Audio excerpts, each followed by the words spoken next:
Hello, ladies and gentlemen. Welcome to the Golden Gameday podcast. Bit of a condensed show tonight because we're on a tight schedule, so let's skip introductions. You already know everyone. Showstopper, Dylan, Diabolist, Bash, the whole crew. Let's get right into it. Let's start with Uba. Good old Uba. Yeah, fun game. Let's talk about, so, of course, the whole thing, Brian Street's Heisman campaign.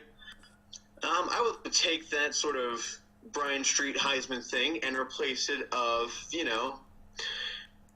there's the Heisman, which is the greatest. I would like to nominate him for the Mazman. Like the Heisman, but worse. Brian Street, you can pick up this trophy the same place UCF got their national championship banner. All right, well, let's just hear Showstopper's opinions on All right, yes. Brian. Yeah, he wanted to speak.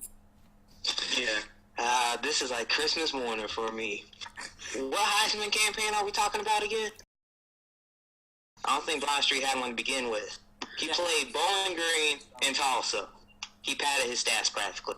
When he played against a decent team, he choked. That's all I gotta say. Man, I'm sorry, Showstopper. We all doubted you, and I'm sorry, too, that this false Heisman campaign just kind of never took off. And we know that Brian's out there listening.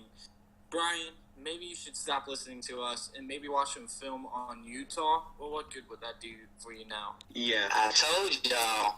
All right, yeah, we got to give you this for the hot take, dude. One of your big ones has come true. Moving right along. Ever take falling off a cliff? Yeah. Shut up, okay? I still believe in my Ardmore one.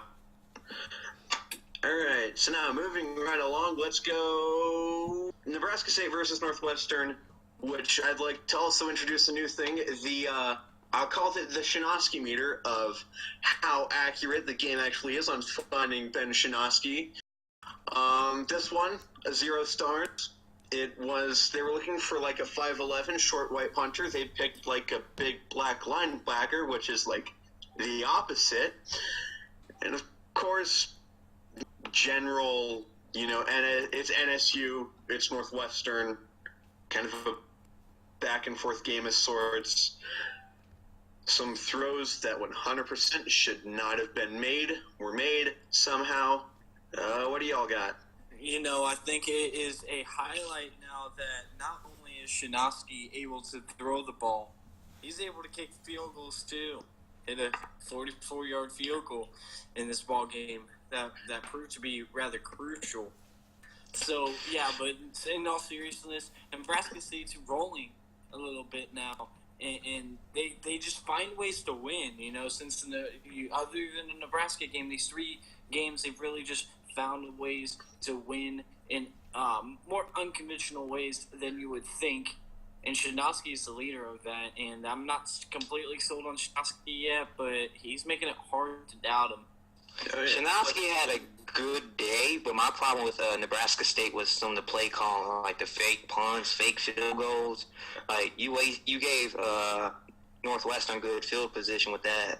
The fake punts, the fake field goals.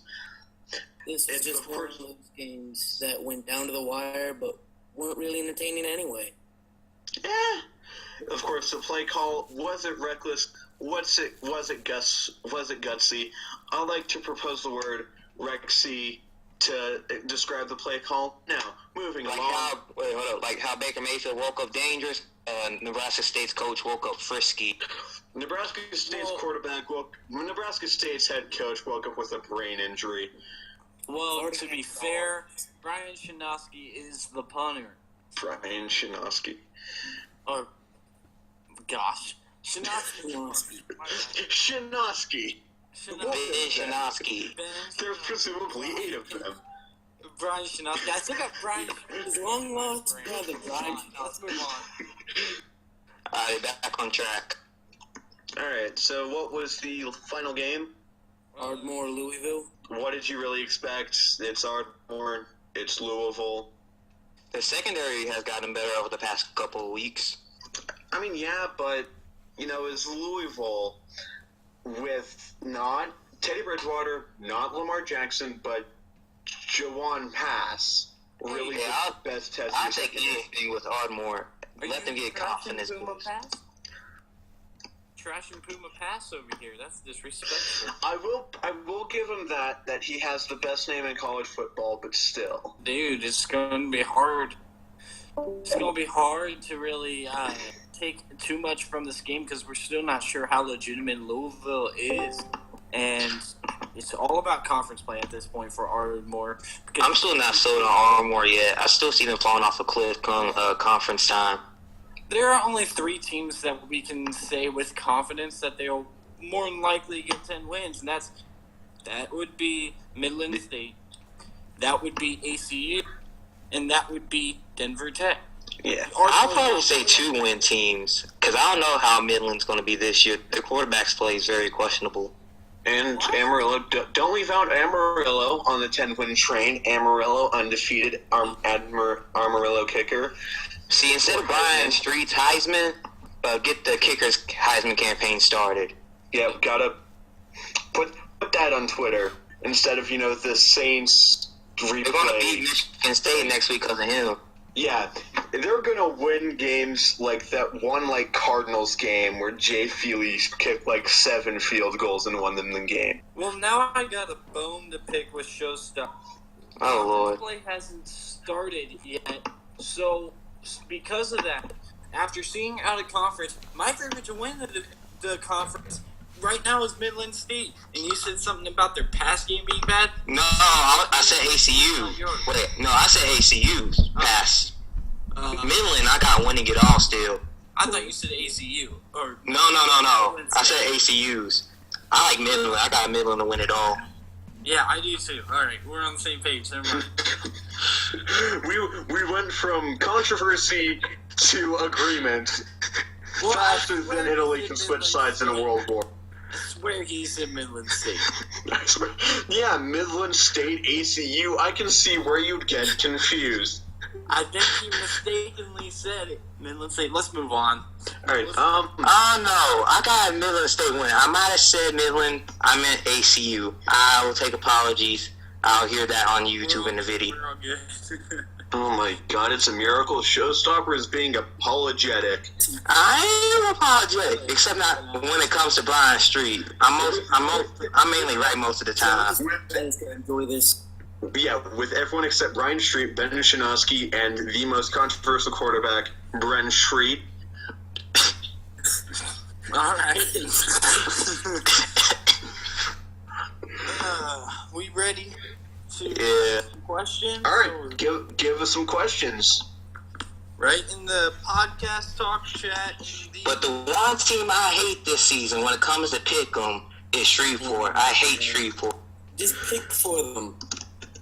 Who are you? I did, Brian Street, that home away analyst, he said they slept on the road. So I went with whoever they played them. Shreveport blew them out. Yeah. Shreveport, a lot better than people give them credit for. Rip Brent Street.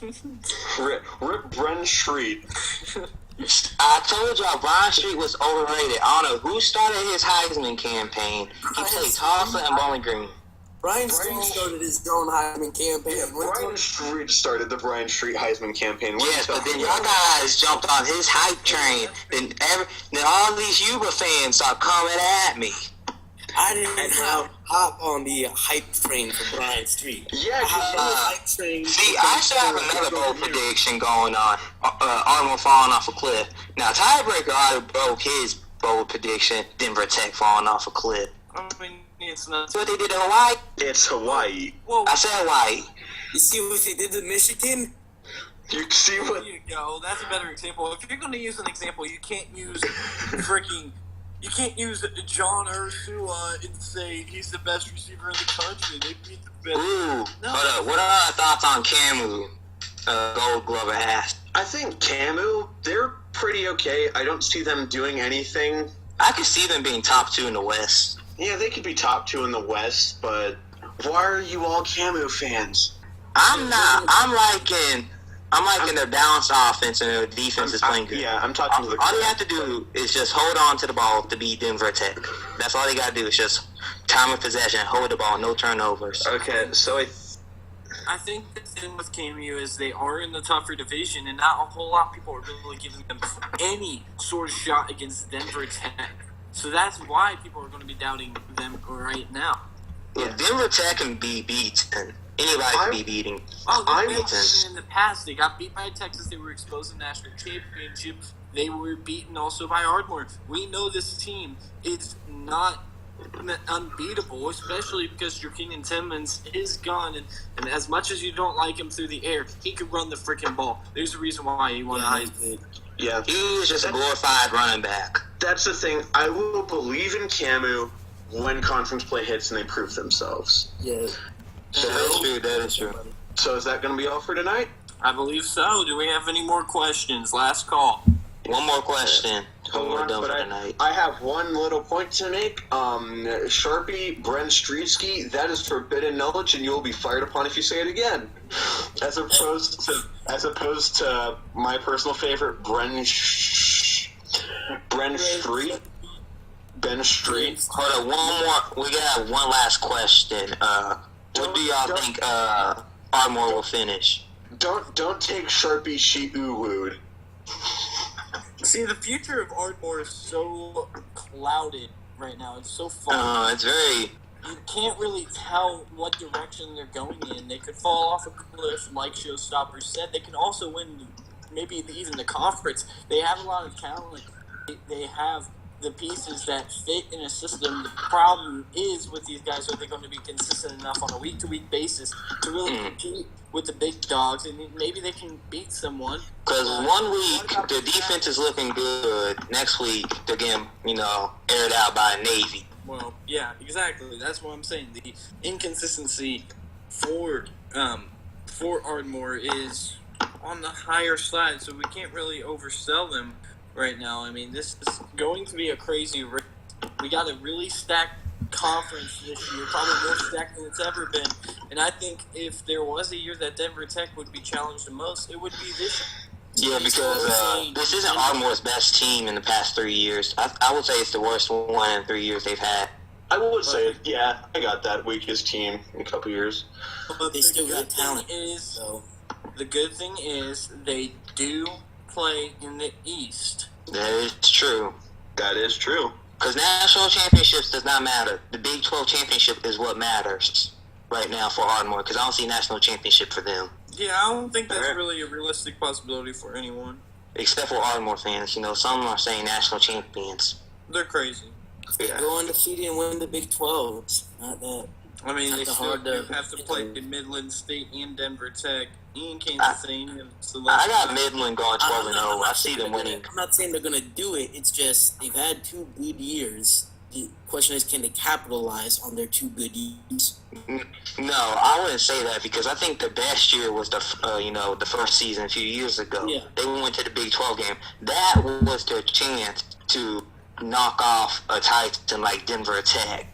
But now the chance is gone. They're going to have to wait another couple years to reload. So the podcast is ending here, and I just want to leave it on this note. I want you Big 12 fans to keep this in the back of your mind. Midland State in the same division as Denver Tech. You get Denver Tech number 1 in preseason at home. ACU number 2 preseason, still number 1 and number 2, both at home. Keep that in mind. But no offense, the biggest matchup of this season is Midland versus Denver Tech. That's the biggest. I agree.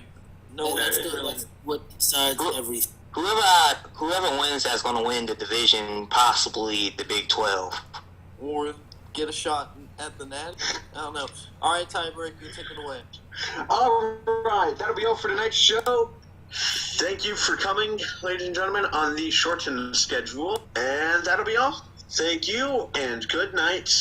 But before we go, Bren Street, that'll be all.